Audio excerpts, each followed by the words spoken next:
अपने आप से पूछे, अगर आलस या डर नहीं होता तो क्या मैं हार मान लेता? इससे आपको एक क्लियर हो जाएगा कि आपके अंदर काबिलियत की कमी नहीं है, बल्कि आप सिर्फ आसान रास्ता अपनाने की तलाश में हैं।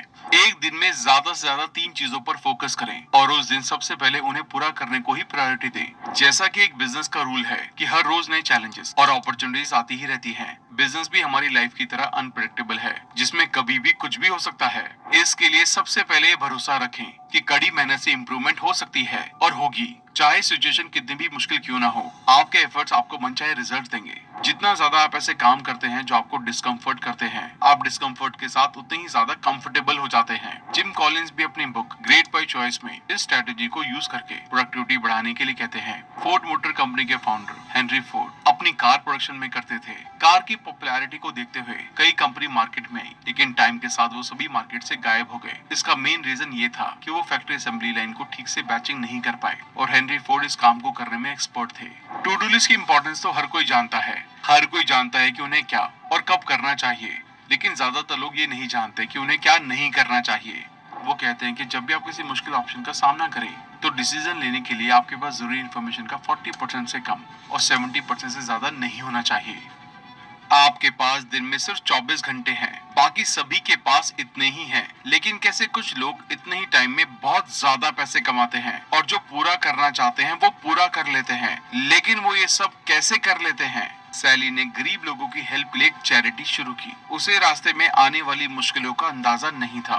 जब उसे डोनेशन कलेक्ट करने और उसी की तरह काम करने वाले दूसरे कॉम्पिटिटर एनजीओ का सामना करना पड़ा तो उसे ये और चैलेंजिंग लगा। जब कोई डोनेशन देने से मना करता तो वो दुखी होकर ये सोचने लगती, लोग दूसरों की केयर करना क्यों नहीं चाहते, वो सेल्फिश है। इस तरह की नेगेटिव बातें सोचती सोचती बहुत जल्द सैली अपने काम के बारे में पूरी तरह से उदास हो गई। ये आदत अपने साथ बहुत सी नेगेटिव फीलिंग्स को लेकर आई, जिससे अब उसे डोनेशन लेटर लिखने और डोनेशन के कामों में हिस्सा लेने से नफरत होने लगी। जिस पर्पस की वो अपने दिल की गहराई से केयर करती थी, उसे छोड़ने में सिर्फ कुछ ही महीने लगे। अगर आपकी लाइफ भी शैली की तरह हो रही है, सपने देखते हैं और शुरू भी करते हैं, लेकिन उसे पूरा नहीं कर पाते, बीच में ही छोड़ देते हैं, तो ये वीडियो आपके लिए है। आज हम finish what you start book के बारे में बात करने वाले हैं, जिसे पीटर हॉलिंस ने लिखा है। कुछ मिनट का टाइम निकालकर ध्यान से वीडियो पूरी देखें और स्किप ना करें, क्योंकि इस बुक की सारी बातें इंटरकनेक्टेड हैं। पूरी देखेंगे तो आपको सभी बातें अच्छे से समझ में आएंगी। तो चलिए फिर शुरू करते हैं। सबसे पहले आप ये देखें, आप जो शुरू करते हैं उसे पूरा करने के लिए आपको क्या मोटिवेट करता है। एक बार एक सक्सेसफुल बिजनेसमैन का इंटरव्यू हो रहा था। ऑडियंस में से एक 21 साल के लड़के ने पूछा, मैं 2 सालों से लगातार अपने बिजनेस पर मेहनत कर रहा हूँ। होली हो या दिवाली हो, मैं दिन रात काम करता हूँ, लेकिन फिर भी मुझे आगे बढ़ने का कोई रास्ता नजर नहीं आ रहा है। सर, मुझे क्या करना चाहिए? बिजनेसमैन ने कहा, जब मैं तुम्हारी तरह स्टार्टअप कर रहा था तो शुरुआत में मैं भी कभी एक काम करता, लेकिन उसे पूरा किए बिना ही दूसरा शुरू कर देता। इस वजह से कई बार मुझे भी ऐसा लगता कि क्या मैं एक सक्सेसफुल बिजनेसमैन बन भी पाऊंगा या नहीं। एक दिन मैंने finish what you start book पढ़ी, जिसमें ऑथर पीटर हॉलिंस ने स्टेप बाय स्टेप बताया है कि कैसे हम जो भी शुरू करते हैं उसे फिनिश करते हुए अपनी मनचाही मंजिल तक कैसे पहुंचे। मैंने जब इन तरीकों को अपनाना शुरू किया तो प्रोडक्टिवली काम करने लगा और आज रिजल्ट तुम्हारे सामने है। लड़के ने कहा, अच्छा सर, प्लीज हमें भी बताइए ना। बिजनेसमैन बोले, ठीक है, अगले 23 मिनट ध्यान से सुनना और इम्पोर्टेंट बातों के नोट्स भी बना लेना। ये तरीके बिजनेस में तो हेल्प करेंगे ही, साथ ही तुम्हारी डेली लाइफ के गोल्स, जैसे कितने पैसे कमाने हैं, हेल्दी रहना है और अच्छे रिलेशनशिप बनाने में भी हेल्प करेंगे। इसलिए एंड तक ध्यान से हर चीज को समझना। तो सबसे पहले अपने गोल के लिए मोटिवेटेड रहें। मोटिवेटर्स 2 तरह के होते हैं, इनर मोटिवेटर्स यानी कि जो हमें अंदर से एक्शन लेने के लिए इंस्पायर करते हैं, और एक्सटर्नल मोटिवेटर्स ऐसी बाहरी चीजें जो आपको एक्शन लेने के लिए मोटिवेट करें। अपने आप को एक्सटर्नली मोटिवेटेड रखने के लिए ये करें, अकाउंटेबिलिटी पार्टनर बनाएं। अकाउंटेबिलिटी पार्टनर ऐसे लोग होते हैं जो आपके गोल्स के बारे में बातचीत करते हैं। ऐसा इंसान जिसके साथ आप कुछ करने के लिए कमिटमेंट करते हैं और कमिटमेंट करने के बाद वो इंसान टाइम टाइम पर आपको याद दिलाता रहता है। जब आप हार मानना चाहते हैं तो वो आपको डांटता है और फिर से ट्रैक पर लाने की कोशिश करता है। अकाउंटेबिलिटी पार्टनर किसी दोस्त, सीनियर, टीचर या ऐसे इंसान को बनाएं जो वहां पहुंच गया है जहां आप पहुंचना चाहते हैं, या उस रास्ते की अच्छी समझ रखता हो जहां आप चल रहे हैं। मनी मोटिवेशन, पैसा खोने का डर एक ऐसा मोटिवेटर है जो सभी को एक्शन लेने के लिए इंस्पायर करता है और इसका यूज आप अपने फायदे के लिए कर सकते हैं। इसका एक अच्छा एग्जांपल महंगी जिम मेंबरशिप फीस है, जिसमें एक बार में 1 साल की या 6 महीने की फीस देने के बाद आप बार बार जिम जाना चाहते हैं। आप पैसा बर्बाद नहीं करना चाहते, इसलिए जिम जाते हैं ताकि आपकी दी गई फीस का ज्यादा से ज्यादा फायदा उठाया जाए। यही तरीका अपने काम में अपनाएं। अपने किसी भरोसेमंद दोस्त को कुछ पैसे दे दें और कहें कि जब मैं ये काम पूरा कर लूं तभी वापस देना। इससे आप जो स्टार्ट करेंगे उसे फिनिश करने के लिए अंदर से मोटिवेट हो जाएंगे। अगला तरीका है सेल्फ ब्रेवरी। अपने आप से वादा करें कि अगर आप अपने बनाए हुए प्लान को फॉलो करते हैं तो आपको इनाम मिलेगा। इनाम ऐसा डिसाइड करें जो आपको बहुत पसंद हो और मुश्किल आने पर उस इनाम को याद करके आगे बढ़ते रहें। एग्जाम्पल के लिए, अगर आप इस साल जितने पैसे सेव करने का टारगेट बनाते हैं उसे पूरा कर लेते हैं तो उनमें से कुछ पैसों से अपनी मनपसंद जगह छुट्टियां बिताने जाएंगे। मनपसंद जगह घूमने की फीलिंग को ध्यान में रखने से हर बार जब आप अपना पैसा किसी फिजूल की जगह खर्च करना चाहेंगे तो ये पैसे बचाने के लिए एक पावरफुल रिमाइंडर की तरह काम करेगा। अब इंटरनली मोटिवेटेड रहने के लिए ये करें, देखिए आपको इससे क्या मिल रहा है। हो सकता है कि उस काम को पूरा करने से आपको पैसा मिल रहा हो या लाइफ में खुशी और सेटिस्फैक्शन मिल रही हो। जैसे संदीप महेश्वरी अपने सेमिनार इसलिए करते हैं ताकि लोगों की हेल्प हो सके, और आप जानते होंगे वो इसे कम्प्लीटली नॉन प्रॉफिट मॉडल पे करते हैं क्योंकि उनका पर्पस है लोगों को कुछ बेहतर सिखाना और लाइफ के बारे में एक नया नजरिया डेवलप करने में हेल्प करना, जिससे उन्हें इंटरनली खुशी मिलती है। वही इमेज बाजार के नाम से उनका बिजनेस है जिसे वो पैसों के लिए करते हैं। दोनों जगह उनका ये क्लियर है कि क्या मिल रहा है,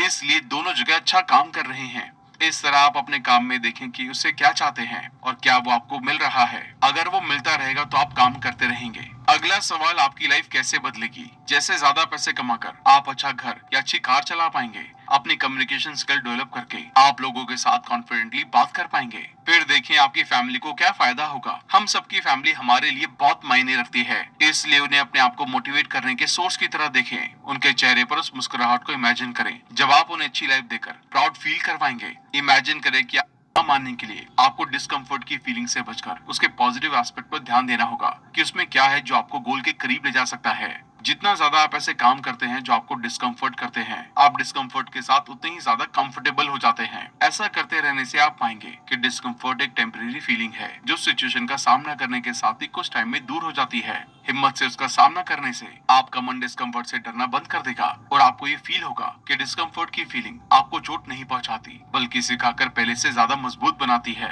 mindset 3, allow learning mindset. Best selling book chicken soup for the soul के ऑथर जैक कैनफील्ड की बुक पब्लिश होने से पहले 144 बार रिजेक्ट की गई थी। जब जैक ने पब्लिशर से कहा कि वो इसके पब्लिश होने के पहले 18 महीनों में 1.5 मिलियन यानी कि 15 लाख कॉपीज बेचना चाहते हैं, तो पब्लिशर ने हंसते हुए कहा कि इसकी 20,000 कॉपी भी बेच लो तो तुम्हारी किस्मत अच्छी होगी। लेकिन जैक कैनफील्ड रिजेक्शन और फेलियर से नहीं डरे बल्कि उनसे सीखते हुए काम करते हुए, और इस बुक की अमेरिका में 8 मिलियन से ज्यादा और दुनिया भर में 10 मिलियन से ज्यादा कॉपी बिकी। कैनफील्ड का बुक ब्रांड अब $1 बिलियन का बन चुका है। आप भी इसी तरह सीखते सीखते आगे बढ़ने का माइंडसेट डेवलप करें। इसके लिए अपने आप से पूछें, मैं इससे क्या सीख सकता हूँ। इससे हमारे अंदर नॉलेज की प्यास पैदा होती है। हम एक्साइटेड होकर ये देखने की कोशिश करने लगते हैं कि इस एफर्ट से फाइनल रिजल्ट कैसा मिलेगा और वो मिलने के बाद मुझे कितना अच्छा फील होगा। आप अपनी सक्सेस को एक्सपीरियंस करेंगे जिससे मोटिवेट होकर आप अपने काम को पूरा करने में फिर से लग जाएंगे। Mindset 4, stress free mindset. Stress इस बात पर असर डालता है कि आप में कितनी विल पावर और सेल्फ कंट्रोल है। हो सकता है कि आपने अब तक इसे नोटिस ना किया हो, लेकिन ये जरूर फील किया होगा कि जब आप स्ट्रेस और परेशान होते हैं तो थका हुआ फील करते हैं और कम काम कर पाते हैं। एक ऑस्ट्रेलियन स्टडी से पता चला है कि जो स्टूडेंट अपने एग्जाम को लेकर परेशान थे, उन्होंने अच्छा खाना, अच्छी नींद और एक्सरसाइज जैसी हेल्दी हैबिट्स को इग्नोर किया। इसकी बजाय ज्यादा स्मोकिंग करते, कैफीन कंज्यूम करते और अपनी फीलिंग को कंट्रोल करने में स्ट्रगल कर रहे थे और अपनी केयर और कमिटमेंट पर ध्यान कम देते थे। MS धोनी मुश्किल सिचुएशन में भी कूल रहते हैं और सोचते हैं कि इसे ठीक करने के लिए क्या किया जा सकता है। सोचने के बाद उस पर काम करना शुरू कर देते हैं जिससे स्ट्रेस अपने आप दूर होने लगता है, और इस स्ट्रेस फ्री माइंडसेट का ही रिजल्ट है कि आज वो यहाँ है। अब हम प्रोक्रेस्टिनेशन के बारे में बात करेंगे। इतना करने के बाद अब हमें अपनी प्रोक्रेस्टिनेशन की हैबिट पर काम करना होगा। चलो मैं आपको 2 दोस्तों की कहानी से इसे समझाता हूँ जो फ्रीलांसिंग का काम करती थी। शैली के पास एक कोडिंग का एक बड़ा प्रोजेक्ट आया जिसकी टाइम लिमिट 1 हफ्ते की थी। वो जानते हैं कि इसको पूरा करने के लिए उसे हर दिन 15 पेज का कोड पूरा करना होगा, लेकिन जब काम करने की बात आती है तो वो आलस के कारण काम को टाल देती है। अपने पिछले दिन के काम को रिकवर करने के लिए अगले दिन 30 पेज कोडिंग की प्लानिंग की, लेकिन क्योंकि उसकी कैपेसिटी सिर्फ दिन के 15 से 20 पेज कोडिंग करने की थी, इसलिए अगले दिन भी वो 30 पेज नहीं लिख सकी। इसलिए उसने अगले दिन भी इसे टाल दिया, जिससे अब उसे 45 पेजेस लिखने थे। अब वो काम पूरा करने का कोई शॉर्टकट ढूंढने लगी। किस्मत से मिल भी गया। सिर्फ 3 दिनों में 7 दिनों का काम पूरा कर लिया, लेकिन जल्दबाजी के कारण उसमें कई गलतियां थी, जिस वजह से क्लाइंट ने उस प्रोजेक्ट को अप्रूव नहीं किया और उस कस्टमर ने दोबारा से कोई भी प्रोजेक्ट शैली को करने को नहीं दिया। दूसरा एग्जाम्पल है मिशेल का। मिशेल भी सेम प्रोजेक्ट पर काम कर रही थी। शैली के अपोजिट मिशेल समझती थी कि उसकी स्ट्रेंथ और वीकनेस क्या है अपनी स्किल के अकॉर्डिंग वो उस बड़े से प्रोजेक्ट को उतने छोटे छोटे हिस्सों में बांट लेती है जिसे मैनेज कर सके और अपने हर दिन डिसाइड किए हुए हिस्से पर काम करने लगती है। शैली की तरह भी वो एक दिन में 15 पेज कोड लिख सकती थी, इसलिए उसने हर रोज इतना करने पर फोकस किया जिससे कभी कभी वो ज्यादा भी करने लगी। और हर दिन के गोल को पूरा करने के बाद वो अपने आप को छोटे छोटे रिवॉर्ड देती, जैसे दोस्तों के साथ थोड़ा हैंग आउट करना, गेम खेलना, अपनी पसंद की चीजें खाना। हफ्ते के एंड में उसने बिना किसी गलती के कोड लिखकर पूरा प्रोजेक्ट क्लाइंट को भेज दिया। क्लाइंट ने उसे पूरी पेमेंट की, अच्छी रेटिंग दी और 2 दूसरे क्लाइंट का रेफरेंस भी दिया। और सबसे अच्छी बात, वो उसके परमानेंट कस्टमर बन गए, यानी कि मिशेल को एक परमानेंट सोर्स ऑफ इनकम मिल गया। दोनों की स्किल और बाकी चीजें सेम थी, बस दोनों के बीच डिफरेंस ये है कि मिशेल अपने प्रोजेक्ट में प्रोक्रेस्टिनेशन ना करने और फोकस से काम करने की वजह से सक्सेसफुल रही। प्रोक्रेस्टिनेशन को खत्म करने में इन 2 तरीकों ने मिशेल की काफी हेल्प की। Temptation bundling university of Pennsylvania में रिसर्चर मिल्कमैन ने इसे स्टूडेंट के साथ किया। उन्होंने बच्चों के प्रेजेंट बिहेवियर को वैसा बनाने की तरफ ध्यान दिया जिससे उनके फ्यूचर के गोल्स पूरे होते हुए दिख रहे हों। ऐसा करने से उन्होंने एक पॉजिटिव लेकिन मुश्किल लगने वाला बिहेवियर या आदत को करते हुए अच्छा फील करने के लिए कहा, जैसे वर्कआउट को अपनी आदत बनाने के लिए वर्कआउट करते टाइम अपनी फेवरेट चीजें खाएं, टीवी देखते टाइम वर्कआउट करें या वर्कआउट करते करते अपने फेवरेट गाने सुने। इस तरह वो उस काम को करते हुए तो अच्छा फील करने लगे और अंदर से मोटिवेटेड रहने लगे। अगर आपको किसी काम से दुख होता है तो आप सारा मोटिवेशन खो देंगे और काम टाल देंगे, इसलिए अपने बड़े गोल को छोटे मनपसंद काम के साथ करते हुए आगे बढ़ें। आसान शब्दों में कहें तो अपने बड़े गोल के लिए ऐसे छोटे छोटे काम ढूंढें जिनसे इंस्टेंट प्लेजर मिले। मिल्कमैन ने पाया कि 51% बच्चे इस तरीके के साथ एक्सरसाइज करने में इंटरेस्टेड थे। इसके लिए 2 बॉक्स वाली एक लिस्ट बनाएं। एक तरफ आपके वो काम लिखें जो भी करने का मन करता है, जिन्हें करने में मजा आता है, और दूसरी तरफ वो चीजें लिखें जो आपको अपने फ्यूचर के लिए करने की जरूरत है। फिर दोनों को आपस में मैच करते हुए नहीं करें। मान लीजिए कि आपको चॉकलेट, सर्फिंग, सॉकर और रनिंग पसंद है, लेकिन एक जगह बैठकर काम, होमवर्क या पियानो की क्लासेस लेना पसंद नहीं है और आप जानते हैं कि इनसे ही अच्छा फ्यूचर बनेगा, तो चॉकलेट खाते खाते अपने काम को पूरा करें। इससे काम भी पूरा हो जाएगा और मजा भी आ जाएगा। छोटे स्टेप से शुरू करें। कुछ भी करने से पहले बस ये देख लें कि शुरू करने में आपकी रुकावटें बहुत कम हों। एग्जाम्पल के लिए आपको 100 पेज की बुक पढ़नी है तो उसे इस तरह से ना देखें, बल्कि छोटे छोटे चैप्टर्स, पैराग्राफ्स और लाइंस की तरह देखें, क्योंकि पूरी किताब इन सबसे मिलकर बनी है। इसलिए आप इन छोटे पैराग्राफ को पढ़ते हुए छोटे छोटे स्टेप्स उठाएं। छोटे छोटे काम तेजी से पूरे होते हैं, इसलिए शुरू में छोटे छोटे ऐसे स्टेप्स लें जिन्हें आसानी से कर सकते हैं और करते करते बड़े गोल तक पहुंच सकते हैं। इस तरह सबसे पहले सबसे आसान कामों से शुरुआत करें। शायद आपको ये उल्टा लग रहा होगा कि सारी मुश्किल चीज बाद के लिए क्यों छोड़ें। याद रखें, प्रोक्रेस्टिनेशन को दूर करने के लिए पहले स्टेप को जितना हो सके उतना आसान बनाना जरूरी है। ऐसा करके आप अपने आप को मोटिवेट करते हैं और अपने मन को ये साबित कर देते हैं कि इसे और इस तरह के दूसरे कामों को आसानी से कर सकते हैं। ऐसा करते करते जब आप मुश्किल कामों तक पहुंचते हैं तब तक वो आपके दिमाग को ज्यादा अचीवेबल और आसान लगने लगेंगे, क्योंकि आपका दिमाग पहले से ही जैसे बहुत काम कर चुका होगा। अब आपको रिस्क को कंसीडर करके चलना होगा। ये सोचे कि क्या गलत हो सकता है। ये सबसे सक्सेसफुल लोगों में से एक बिल गेट्स भी करते हैं। जिम कॉलिंस भी अपनी बुक ग्रेट बाय चॉइस में इस स्ट्रेटेजी को यूज करके प्रोडक्टिविटी बढ़ाने के लिए कहते हैं। बुक में वो बताते हैं कि कैसे बिल गेट्स जैसे लोग लगातार इस बात को लेकर भी सीरियस रहते हैं कि क्या गलत हो सकता है। हमेशा सबसे बुरे से बचने की कोशिश में इन लोगों ने सच में बहुत कड़ी मेहनत की। सबसे खराब रिजल्ट से बचने के लिए वो हमेशा अपनी प्लानिंग पर ध्यान देते हैं, जिससे डर उन्हें मोटिवेट करता है और काम को टालने से रोकता है। आप भी इस तरह थोड़े सीरियस हो जाएं और सवाल करना शुरू करें कि क्या गलत हो सकता है। कुछ चैलेंजेस या मुश्किलों से बचने के लिए छोटी छोटी प्लानिंग बनाएं और काम करें। क्या गलत हो सकता है, इसके बारे में सोचना आपको ज्यादा प्रोडक्टिव बनाता है, क्योंकि आप इस टाइम डरे हुए और बहुत ज्यादा अलर्ट होकर काम करते हैं। अपने आप से पूछें कि अगर आप इस टाइम एक्शन लेने में देरी करते हैं तो आपको कैसे नुकसान हो सकता है। ये मौका किसी ज्यादा एक्टिव इंसान को मिल सकता है या ये हाथ से भी जा सकता है, क्योंकि कई चीजें एक सही टाइम पर ही मिलती हैं और उन्हें उसी टाइम हासिल करना होता है।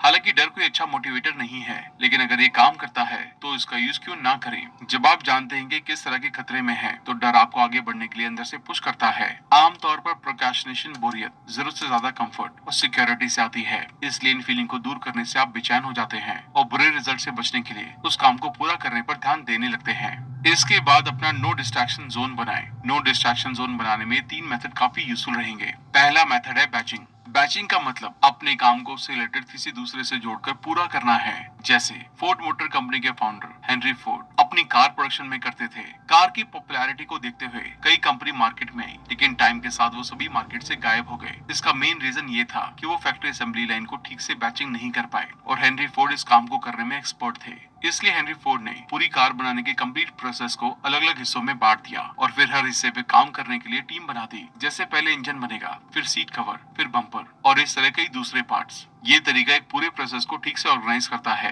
और काम के बीच में एक को पूरा किए बिना एक से दूसरे पर स्विच होने से रोकता है। इससे वर्कर्स को अपने काम में स्पेशलिस्ट बने और इम्प्रूवमेंट करने की फ्रीडम मिली, जिससे गलतियां कम होने लगी और आने वाली मुश्किलें आसानी से सॉल्व होने लगी, क्योंकि इससे वर्कर्स को हाथ में ले गए काम के लिए जरूरत से ज्यादा सोचने की जरूरत नहीं होती थी। और इस वजह से फोर्ड ऑटोमोबाइल प्रोडक्शन और आउटपुट आसमान छूने लगी और अपने मार्केट पर टॉप पर आ गई। दूसरा मेथड है don't do list. To do list की इंपॉर्टेंस तो हर कोई जानता है। हर कोई जानता है कि उन्हें क्या और कब करना चाहिए, लेकिन ज्यादातर लोग ये नहीं जानते कि उन्हें क्या नहीं करना चाहिए। डोंट डू लिस्ट आपको ऐसी चीजें बताती है जिन्हें इग्नोर करके या उन पर कम से कम ध्यान देकर भी अपने फाइनल गोल को हासिल किया जा सकता है। अपनी डोंट डू लिस्ट में 2 चीजों को शामिल करें। सबसे पहले उन कामों को शामिल करें जो जरूरी हैं, लेकिन किसी बाहरी रीजन के कारण आप अभी उसमें से कुछ भी नहीं कर सकते।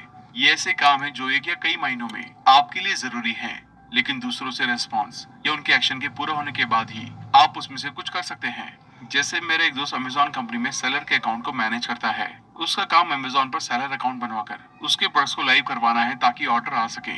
अब इसमें कुछ स्टेप्स हैं, जैसे पहले सेलर रजिस्ट्रेशन होता है, फिर सेलर अपने प्रोडक्ट बताता है और अमेजोन में दूसरे डिपार्टमेंट में टीम लिस्टिंग करती है। लिस्टिंग से पहले वो सेल्स बढ़ाने के लिए कुछ भी नहीं कर सकते, इसलिए इस टाइम वो सेलर पर ध्यान नहीं देते और नए सेलर को बनाने पर ध्यान देते हैं या फिर किसी पुराने सेलर को सेल्स बढ़ाने में सपोर्ट करते हैं। इसके बाद अपनी लिस्ट में उन कामों को शामिल करें जो आपके गोल के लिए जरूरी तो है, लेकिन आपके बिना भी किए जा सकते हैं। अगर आप एक बिजनेसमैन हैं, तो आप नोटिस करते होंगे कई ऐसी छोटी चीजें होती हैं जो आपकी इनकम में डायरेक्टली कंट्रीब्यूट नहीं करती हैं, और अक्सर ये छोटी चीजें ऐसी होती है जो आपका कीमती टाइम ले लेती हैं। तो देखेंगे क्या आप इन्हें किसी और को दे सकते हैं या आउटसोर्स कर सकते हैं। अपना टाइम उन इम्पोर्टेंट कामों पर खर्च करें जो पूरे प्रोजेक्ट को आगे बढ़ाते हैं। तीसरा मेथड है 40-70 rule. Indian foreign secretary S Jaishankar अपने किसी भी इंपॉर्टेंट काम को पूरा करने के लिए इस रूल को अपनाते हैं। वो कहते हैं कि जब भी आप किसी मुश्किल ऑप्शन का सामना करें, तो डिसीजन लेने के लिए आपके पास जरूरी इन्फॉर्मेशन का 40% से कम और 70% से ज्यादा नहीं होना चाहिए। अगर आपके पास जरूरी इन्फॉर्मेशन का 40% से कम है, तो आगे बढ़ने के लिए इनफ चीजें नहीं जानते हैं और शायद बहुत सारी गलतियां करेंगे।